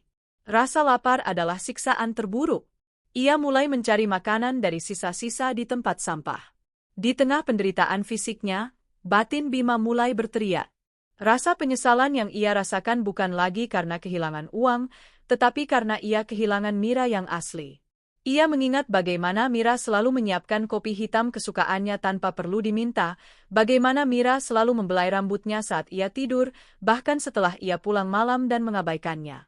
Mira tidak hanya memberinya kekayaan, tetapi juga cinta yang tulus dan tanpa syarat, sebuah cinta yang ia injak-injak demi fatamorgana kekuasaan dan nafsu sesaat. Mira, betapa bodohnya aku, bisiknya di tengah malam yang dingin, menatap langit-langit beton. Aku menolak emas demi debu. Aku meninggalkan wanita sejati demi serigala. Penyesalan itu datang terlambat dan menyakitkan, menjadikannya siksaan batin yang tak terhindarkan. Nasib Eliza juga tidak membaik. Setelah semua pintu kerja eksekutif tertutup, ia terpaksa menerima pekerjaan sebagai pelayan di sebuah kafe kecil di daerah yang jauh dari tempat tinggalnya yang lama. Eliza yang manja dan terbiasa duduk manis di kantor, sangat menderita. Kaki-kakinya lecet, upahnya kecil, dan ia sering dimarahi atasan karena lamban. Setelah 2 minggu bekerja, ia dipecat karena menjatuhkan nampan penuh pesanan. Reputasinya sebagai pelakor yang mencuri, ditambah dengan kinerjanya yang buruk, membuatnya tidak diterima di mana-mana. Hidupnya diambang kehancuran. Ia terpaksa menjual telepon genggamnya, satu-satunya penghubung dengan masa lalu mewahnya, untuk membayar sewa. Dalam keputusasaan, Eliza teringat Bima. Bukan karena cinta, melainkan karena ia butuh seseorang untuk disalahkan dan diajak berbagi penderitaan. Ia berhasil mendapatkan nomor ponsel Bima yang lama, nomor pribadi Bima yang dulu ia abaikan, dan mencoba meneleponnya menggunakan telepon umum.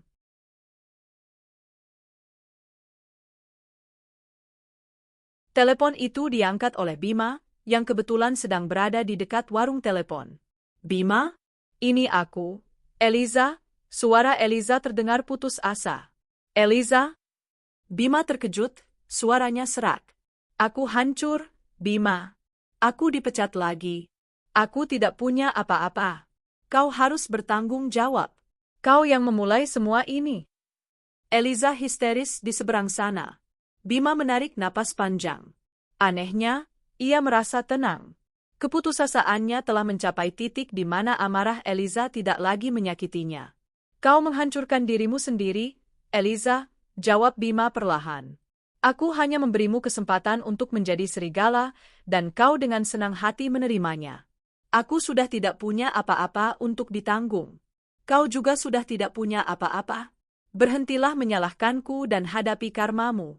Seperti aku menghadapi milikku. Kau bajingan, maki Eliza. Aku tahu. Tapi setidaknya, aku sadar sekarang. Perpisahan kita adalah karma yang adil. Aku harap kita tidak bertemu lagi, kata Bima, lalu ia menutup telepon itu. Saat Eliza kembali ke kontrakan sempitnya, ia hanya bisa menangis. Pria yang ia kira akan menjadi penyelamatnya, kini meninggalkannya dalam penderitaan. Ia benar-benar sendirian, tanpa status, tanpa uang, dan tanpa harga diri. Keesokan harinya, Bima duduk di pinggir jalan raya utama, mengemis. Wajahnya tertunduk, malu dan putus asa. Tiba-tiba, suara klakson mobil mewah membuyarkan lamunannya. Ia mendongak. Di depannya, macet di lampu merah, berdiri sebuah mobil sedan hitam mengkilap, limousine mewah dengan kaca gelap. Di kap mesinnya, terpatri logo emas yang sangat ia kenal, Archon Group. Jantung Bima berdebar kencang. Itu adalah mobil dinas utama perusahaan. Ia tahu siapa yang berada di kursi belakang. Saat lampu merah berubah menjadi hijau, jendela belakang mobil itu sedikit terbuka. Bima, yang berlumuran debu dan berpakaian compang-camping, berani menatap ke dalam. Di dalam sana, duduklah Mira. Ia mengenakan setelan jas eksklusif, rambutnya tertata rapi, dan wajahnya memancarkan ketenangan serta keindahan yang tak tergapai. Di tangannya, ia memegang sebuah tablet, sibuk meninjau dokumen, sama sekali tidak melihat keluar jendela. Mobil itu melaju perlahan, menjauh dari Bima. Di satu sisi, ada Mira, yang sedang meluncur ke pertemuan penting untuk memperluas kerajaan bisnisnya. Di sisi lain, ada Bima, mantan suaminya, yang kini hanya bisa melihat siluetnya dari pinggir jalan, seorang gelandangan yang bahkan tidak ia sadari keberadaannya. Melihat betapa jauhnya jarak antara mereka, Bima merasakan sakit yang tak terlukiskan. Itu adalah hukuman terberat. Melihat betapa berharga dan berkuasanya wanita yang dulu ia anggap sebagai wanita daster, yang bodoh, sementara ia sendiri, lelaki seutuhnya, yang sombong, kini terbuang di jalanan. Bima menjatuhkan dirinya di trotoar. Ia tak lagi punya air mata, yang tersisa hanya kehancuran total. Ia tahu, ia telah kehilangan segalanya, dan Mira, ratunya, kini jauh di atas, tak akan pernah menoleh ke belakang lagi. 2 bulan setelah pengajuan, proses perceraian Mira dan Bima mencapai puncaknya di pengadilan. Sidang berlangsung singkat dan tanpa perlawanan berarti dari pihak Bima, yang bahkan tidak mampu menyewa pengacara yang memadai. Pengacara Mira, seorang senior yang sangat terkemuka, menyajikan semua bukti dengan teliti. Surat-surat penggelapan dana di Archon Group, penarikan ilegal dari rekening perusahaan untuk kepentingan pribadi Bima dan Eliza, serta fakta bahwa semua aset yang diklaim Bima sebagai harta bersama, mulai dari mobil hingga rekening tabungan, semuanya berasal dari dana perusahaan atau hadiah dari Mira sebelum pernikahan. Putusan hakim sangat jelas. Pertama, pernikahan antara Mira dan Bima secara resmi berakhir, dengan hak asuh penuh atas seluruh harta Gonogini jatuh kepada Mira, karena Bima tidak memiliki kontribusi finansial yang sah. Kedua, Bima divonis bersalah atas tindakan penggelapan dana dan diwajibkan membayar ganti rugi yang besar kepada Archon Group, walaupun Mira tahu Bima tidak akan pernah mampu membayarnya. Di ruang sidang, Bima hadir dengan pakaian pinjaman yang tidak pas, wajahnya cekung, dan tatapannya kosong. Ia tidak memohon atau membela diri. Ia hanya menatap Mira dari kejauhan, menyadari bahwa ia telah mengkhianati seorang ratu yang baru saja mendapatkan kembali seluruh kerajaannya. Mira menerima putusan itu dengan tenang. Tidak ada euforia, hanya rasa lega yang mendalam. Pengacara Mira membacakan pernyataan terakhirnya, tidak ada sedikit pun harta untuknya. Silakan pergi dari hidupku. Di luar gedung pengadilan, wartawan sudah menunggu, tetapi Mira tidak memberikan komentar. Ia hanya tersenyum kepada Aditya, yang setia mendampinginya, lalu masuk ke mobil mewahnya, meninggalkan Bima yang harus berjalan kaki sendirian, membawa beban vonis dan status barunya sebagai mantan narapidana finansial. Di malam hari, Mira menggelar acara perayaan kecil-kecilan di lantai paling atas gedung Archon Group.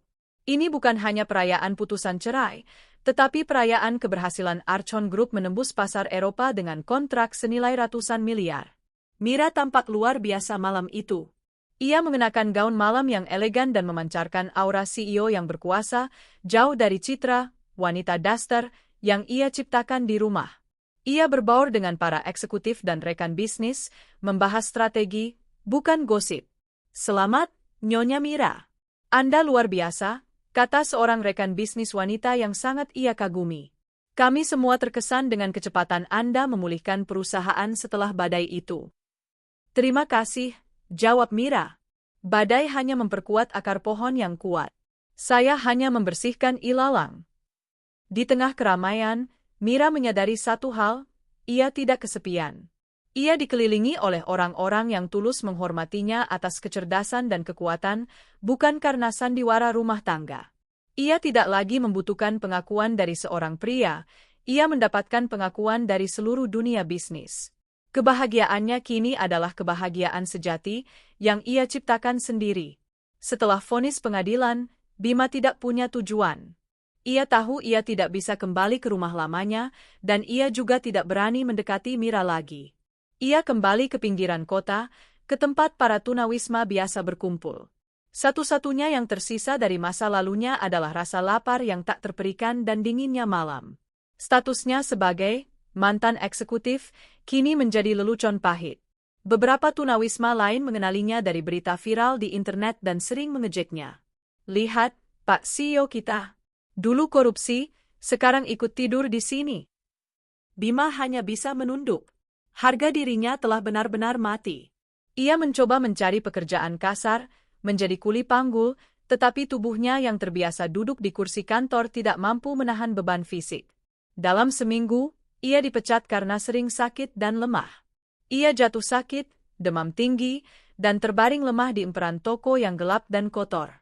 Di saat-saat terakhir kesadarannya, ia hanya bisa memanggil nama Mira, bukan dengan amarah, melainkan dengan penyesalan yang mendalam. Ia berharap Mira, bahkan hanya dalam bentuk bayangan, bisa datang dan mengakhiri penderitaannya. Eliza juga tidak luput dari karma. Setelah putus kontak dengan Bima, ia mencoba bertahan hidup dengan menjual apapun yang tersisa. Ia mencoba pekerjaan yang lebih rendah dari pelayan, menjadi tukang cuci piring. Namun, lingkungan barunya lebih kejam. Berita skandalnya tidak hanya menyebar di kalangan eksekutif, tetapi juga di lingkungan pekerja kasar. Ia sering dilecehkan dan diintimidasi karena reputasinya sebagai pelakor serakah. Setelah beberapa insiden tidak menyenangkan, ia dipecat dari pekerjaan mencuci piring. Eliza kini terpaksa hidup di jalanan, sama seperti Bima, tetapi mereka tidak pernah bertemu lagi. Kontrakannya disita, dan ia kehilangan tempat tinggal. Suatu hari, dalam keadaan kelaparan dan kelelahan, Eliza berjalan melewati sebuah toko elektronik. Dari layar TV di etalase, ia melihat Mira sedang memberikan pidato di hadapan ratusan investor asing, tersenyum percaya diri di panggung yang megah.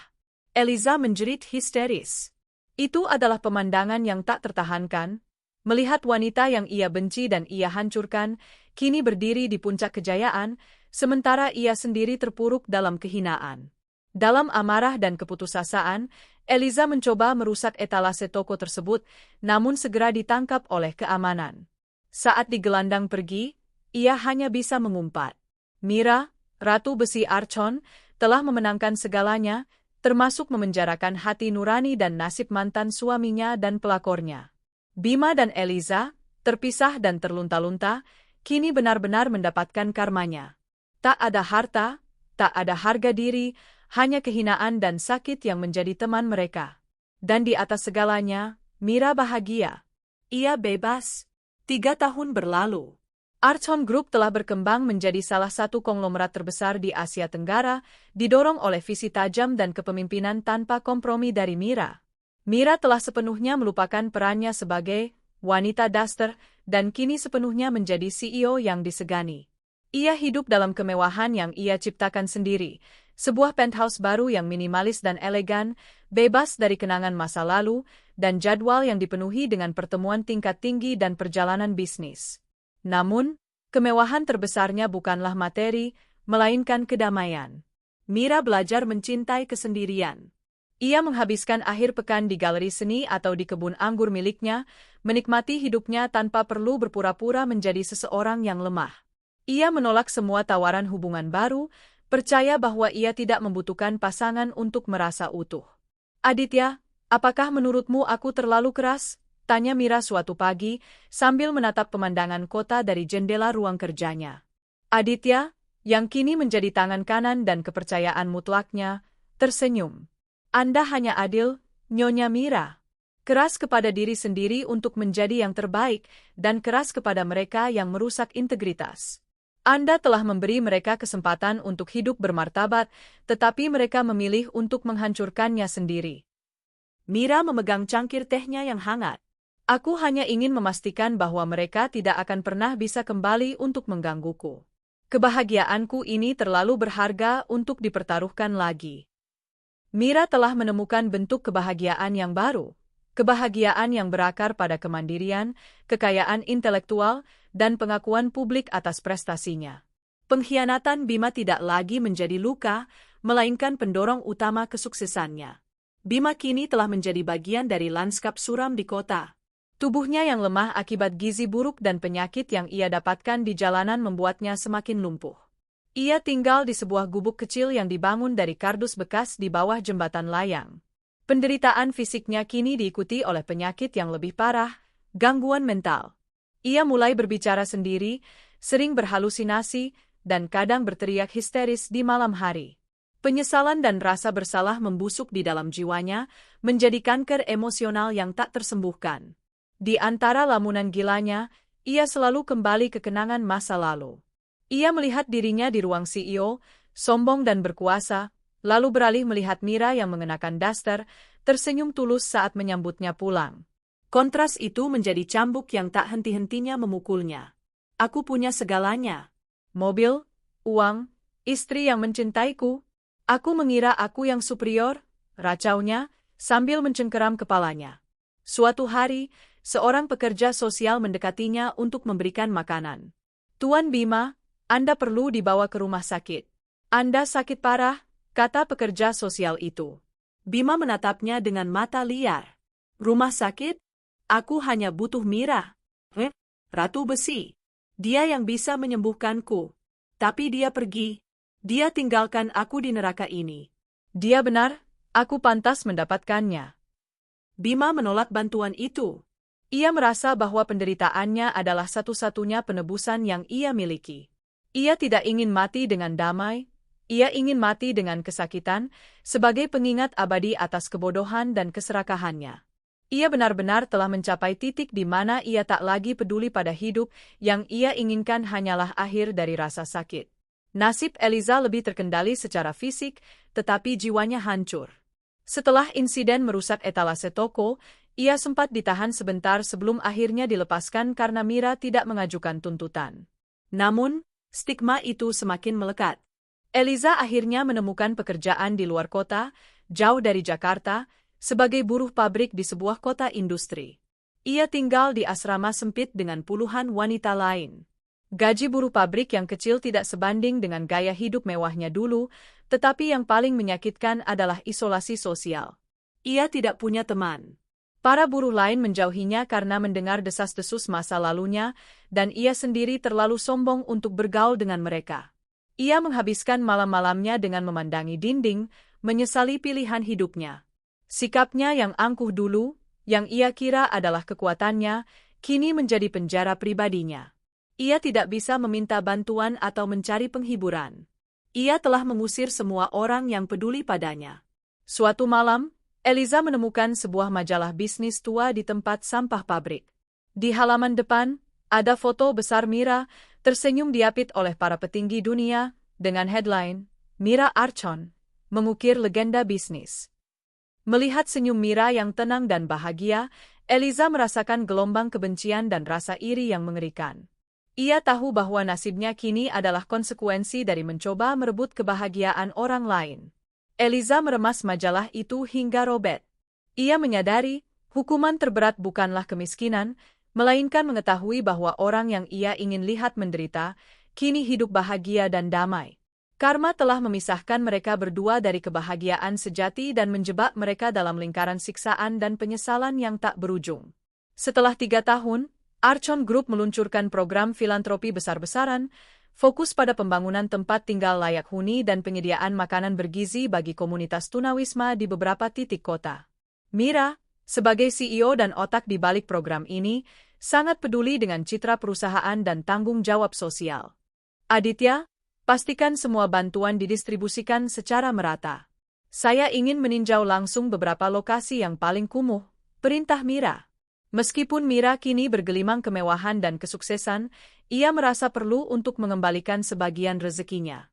Ini bukan untuk mencari simpati, tetapi sebagai cara untuk merayakan keberhasilannya sendiri dalam menaklukkan kesulitan hidup.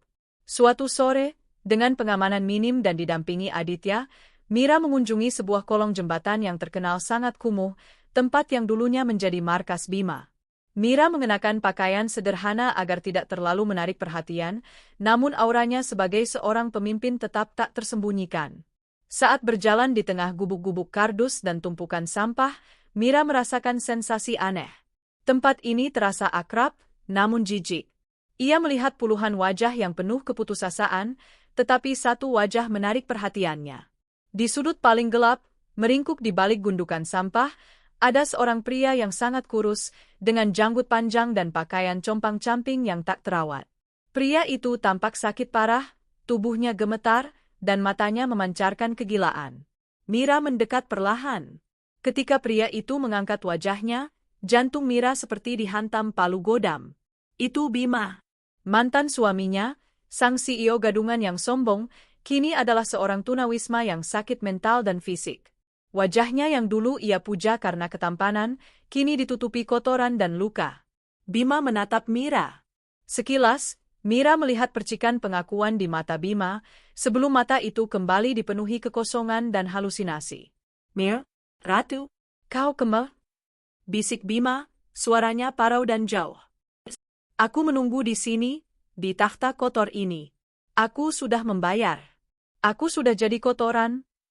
Mira diam, berdiri mematung. Ia telah membayangkan Bima menderita, tetapi melihatnya dalam kondisi serendah ini, di luar batas kemanusiaan, memberikan sensasi yang rumit. Ada rasa sakit, karena pria ini pernah menjadi suaminya, tetapi ada pula kepuasan yang dingin. Nyonya Mira, ayo kita pergi. Ini tidak aman, bisik Aditya, menarik lengan Mira. Mira mengangguk, tetapi matanya terpaku pada Bima. Aku rindu das, teh. Racaunya lagi, sebelum batuk hebat mengguncang tubuhnya. Mira berbalik, hatinya mengeras. Ia telah memenangkan segalanya, dan ini adalah bukti visual dari kemenangannya. Bima telah memilih jalannya sendiri menuju kehancuran, dan ia, Mira, tidak bertanggung jawab atas pilihan itu. Beberapa minggu kemudian, Mira berada di kota industri untuk pertemuan dengan salah satu pabrik mitra Archon. Saat makan siang di sebuah kantin pabrik yang ramai, ia melihat sekilas seorang wanita sedang menyapu lantai dengan gerakan kaku dan ekspresi wajah yang penuh kepahitan. Wanita itu adalah Eliza. Eliza terlihat jauh lebih tua dari usianya. Wajahnya keras, penuh bekas lelah, dan tangannya kasar. Ia tidak lagi mengenakan pakaian mewah, melainkan seragam buruh pabrik yang kusam. Mira menyadari bahwa Eliza telah jatuh ke pekerjaan yang sangat berat dan jauh di bawah standar yang ia inginkan. Saat Eliza lewat, pandangan mereka bertemu. Eliza mengenali Mira. Ekspresi keterkejutan, rasa malu, dan kebencian yang kuat memancar dari matanya. Ia dengan cepat menundukkan kepala, pura-pura tidak melihat. Mira menatapnya dengan tatapan datar. Aditya, saya dengar pabrik ini memiliki standar kebersihan yang kurang baik, katanya dengan suara lantang, sengaja agar didengar Eliza. Benar, Nyonya Mira. Kita akan meninjau ulang kontrak dengan mereka. Karyawan yang tidak bisa menjaga kebersihan dan kualitas kerja akan merusak merek kita, jawab Aditya, mengerti maksud Mira. Eliza, yang mendengar percakapan itu, gemetar. Ia tahu Mira bisa membuat manajemen pabrik memecatnya hanya dengan satu kalimat. Ia semakin menundukkan kepalanya, menyapu dengan terburu-buru, takut akan pembalasan lain dari wanita yang kini seperti dewi tak tersentuh. Mira hanya menatapnya sekilas lagi, lalu tersenyum dingin. Ia tidak perlu berbicara atau berkonfrontasi. Kehadirannya saja sudah cukup untuk menghancurkan sisa-sisa harga diri Eliza. Kembali ke mobilnya, Mira termenung. Ia telah melihat keduanya. Bima, yang gila dan sakit di jalanan. Eliza, yang hidup dalam ketakutan dan kehinaan. Nyonya Mira, apa yang harus kita lakukan dengan Tuan Bima? Apakah perlu kita? Tanya Aditya hati-hati. Mira menggelengkan kepala. Tidak ada. Tugas kita selesai, Aditya. Saya sudah mengambil kembali semua yang mereka curi dari saya, kehormatan, kekayaan, dan perusahaan saya.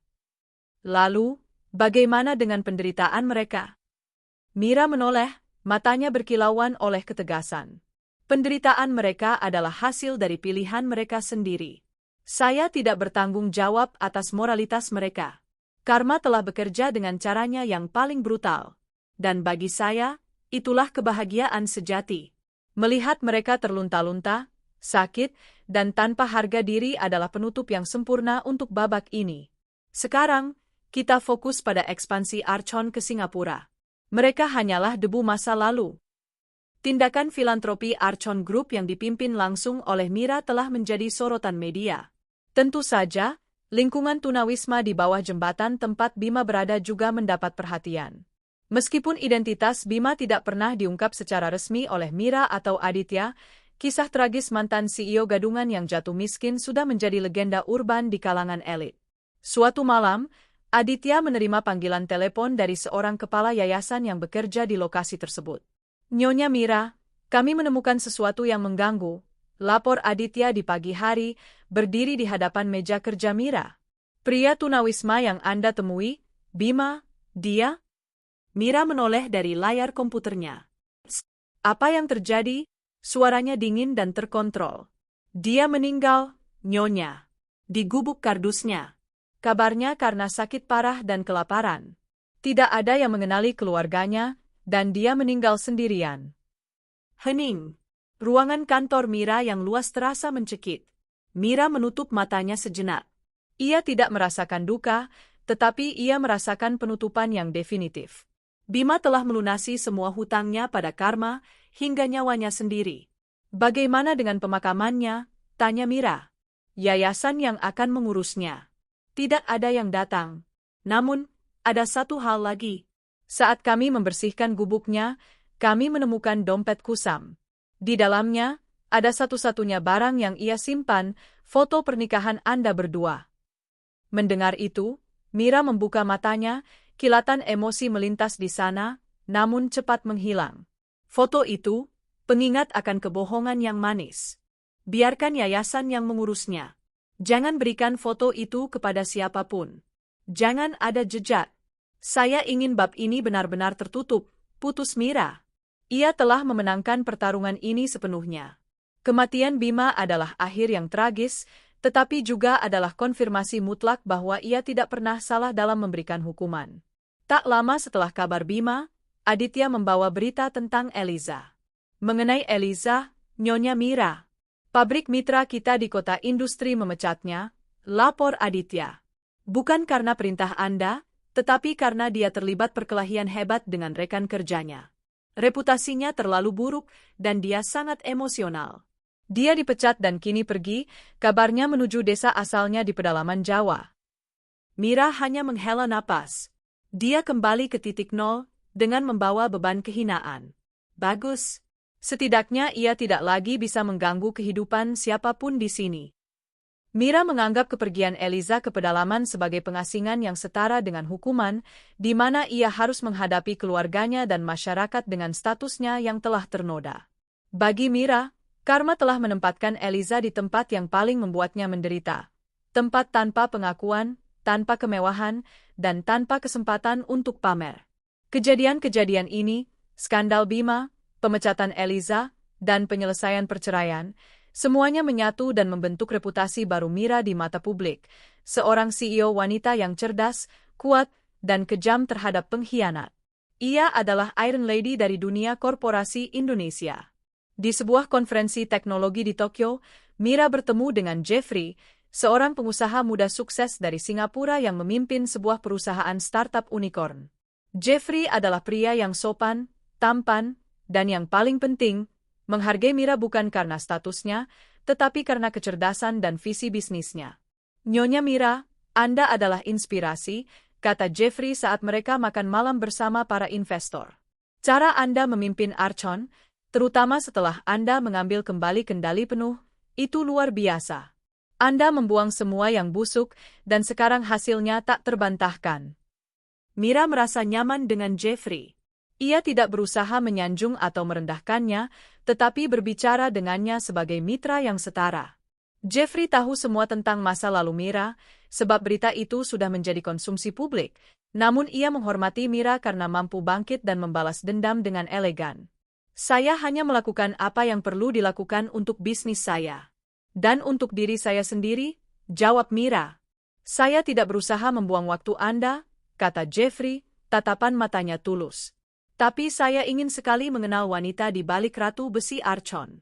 Wanita yang memilih untuk menjadi diri sendiri, meski harus kehilangan segalanya terlebih dahulu."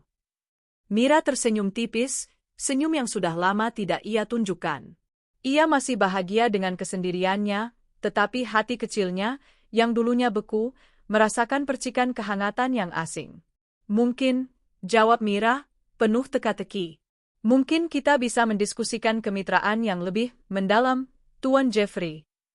3 tahun setelah kehancurannya, Mira telah mengukir kebahagiaannya sendiri. Ia telah menyingkirkan semua parasit, memulihkan kerajaannya, dan kini ia berdiri di puncak, siap untuk babak baru dalam hidupnya. Masa lalu telah terkubur, dan masa depan tampak cerah, penuh peluang, dan mungkin cinta yang sesungguhnya.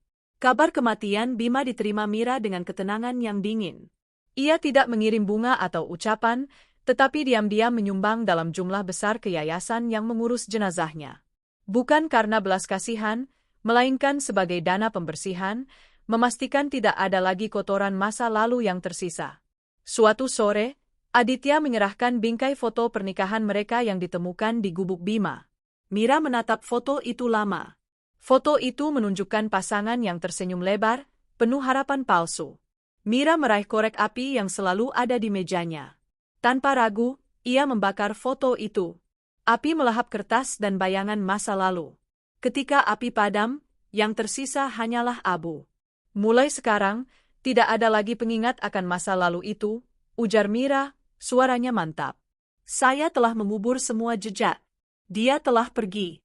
Dan sekarang, saya benar-benar bebas." Kebebasan ini terasa mutlak. Bima tidak akan pernah bisa meminta pengampunan, ia tidak akan pernah bisa mencoreng nama Mira lagi, dan ia tidak akan pernah bisa memohon kembali. Kematiannya adalah titik akhir yang definitif bagi Mira. Hubungan Mira dengan Jeffrey berkembang secara perlahan dan dewasa. Jeffrey tidak seperti Bima, ia tidak tertarik pada kekuasaan Mira, tetapi pada pikiran dan kecerdasannya. Ia adalah seorang pria yang sukses dengan caranya sendiri, yang membuat Mira merasa setara. Jeffrey menghargai Mira si CEO, Ratu Besi Archon, bukan Mira si wanita daster yang menyembunyikan identitasnya.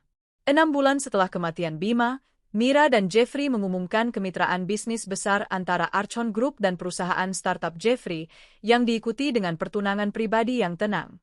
Pertunangan Mira menjadi berita utama di seluruh Asia, bukan karena skandal, melainkan karena perayaan kekuatan dan kemandirian. Mira tidak lagi mencari pria untuk melindunginya, tetapi mencari pasangan yang bisa berjalan di sampingnya. "Aku tidak pernah menyangka akan merasa sebahagia ini, Jeffrey," kata Mira suatu malam saat mereka melihat bintang dari balkon penthouse barunya. "Kamu pantas mendapatkannya, Mira," jawab Jeffrey, memeluknya dengan lembut. "Kamu telah berjuang sangat keras untuk kebahagiaanmu. Kamu tidak hanya mengalahkan mereka, Kamu membuktikan pada dirimu sendiri bahwa kamu adalah wanita terkuat di ruangan manapun. Jeffrey adalah kebalikan dari Bima. Ia suportif, jujur, dan bangga dengan kesuksesan Mira. Bagi Mira, ini adalah cinta sejati, dibangun di atas rasa hormat dan kesetaraan, bukan kebohongan dan superioritas palsu. Di sisi lain, kehidupan Eliza di desa asalnya berubah menjadi neraka. Desas-desus tentang skandal, pemecatan, dan hubungannya dengan Bima sudah lebih dulu sampai di sana. Keluarga Eliza, yang dulunya bangga karena ia bekerja di kota besar, kini merasa malu dan terhina. Eliza yang manja dan terbiasa hidup mewah tidak bisa beradaptasi dengan kehidupan desa yang keras. Ia terus-menerus mengeluh, menuduh, dan menyalahkan nasib. Penderitaan terberatnya datang ketika ia mengetahui kabar kematian Bima. Ia menyadari bahwa ia tidak hanya kehilangan pekerjaan, uang, dan reputasi, tetapi juga satu-satunya orang yang ia yakini akan memberinya kehidupan mewah, meskipun Bima sendiri tidak memiliki apa-apa. Eliza kini menjadi figur yang kesepian dan terasing. Ia tidak bisa mencari pekerjaan yang layak, tidak ada teman, dan dikucilkan oleh tetangga. Kebencian dan kesombongan yang dulu ia pertahankan telah memakan dirinya sendiri, menjadikannya wanita tua sebelum waktunya, hidup dengan penuh penyesalan dan kesakitan. Mira sesekali menerima laporan rahasia tentang keadaan Eliza, dan setiap laporan mengkonfirmasi bahwa Eliza tetap terjerat dalam lingkaran penderitaannya sendiri. Karma telah bekerja dengan sangat teliti, meninggalkan Eliza dalam kehampaan yang sempurna.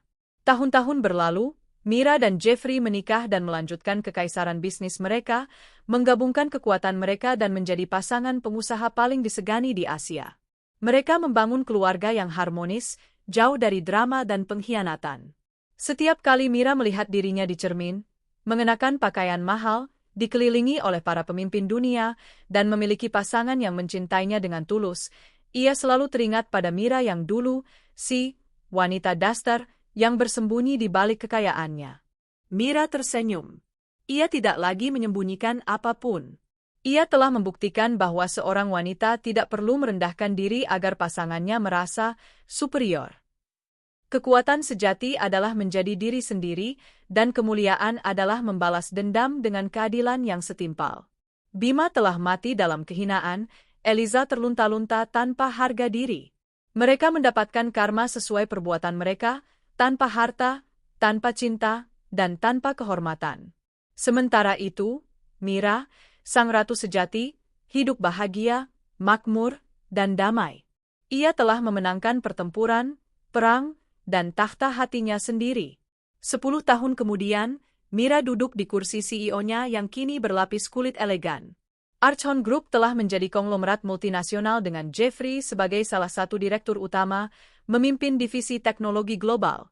Mereka memiliki seorang putri kecil, Arya, yang cerdas dan energik, mewarisi ketegasan Mira dan kehangatan Jeffrey. Mira sedang memeriksa laporan keuangan saat Aditya, kini CEO, masuk membawa map berwarna coklat. Nyonya Mira, ini adalah laporan akhir dari proyek filantropi, Bangkit Bersama, di kota industri. Dan ada catatan kecil mengenai Eliza, kata Aditya. Mira mengangguk, tanpa melihat Aditya. Bagaimana kabarnya? Sesuai harapan Anda, ia meninggal 2 tahun lalu. Di pengasingannya, sakit dan sendirian. Kabar itu bahkan tidak sampai ke media, tidak ada yang peduli. Mira akhirnya mengangkat pandangannya. Di matanya tidak ada lagi kemarahan atau kebencian, hanya kepastian. Tutup laporan itu, Aditya, kata Mira. Tidak ada lagi yang perlu dipikirkan. Mereka sudah membayar lunas. Dan saya telah melanjutkan hidup. Mira berdiri, menghampiri jendela, memandang kota metropolitan yang ia kuasai. Suara tawa Arya yang bermain di taman rooftop kantornya terdengar samar. Jeffrey sedang menelepon dari Tokyo, membahas merger baru. Mira menyentuh kalung yang melingkari lehernya, sebuah liontin sederhana pemberian Jeffrey. Ia sadar, kebahagiaannya bukan lagi didorong oleh dendam, tetapi oleh cinta, rasa hormat, dan kemandirian. Ia adalah bukti hidup bahwa pengkhianatan terburuk pun bisa diubah menjadi panggung untuk pertunjukan kekuatan terbesar seorang wanita. Ia tidak hanya mendapatkan kembali segalanya, Ia mendapatkan lebih dari segalanya, sebuah warisan kebahagiaan yang dibangun di atas kebenaran, bukan kepalsuan. Akhir cerita bukanlah ketika Bima dan Eliza jatuh. Akhir cerita adalah saat Mira menemukan kebahagiaan sejati, tanpa perlu lagi menoleh ke belakang. Dan ia bahagia, sangat bahagia.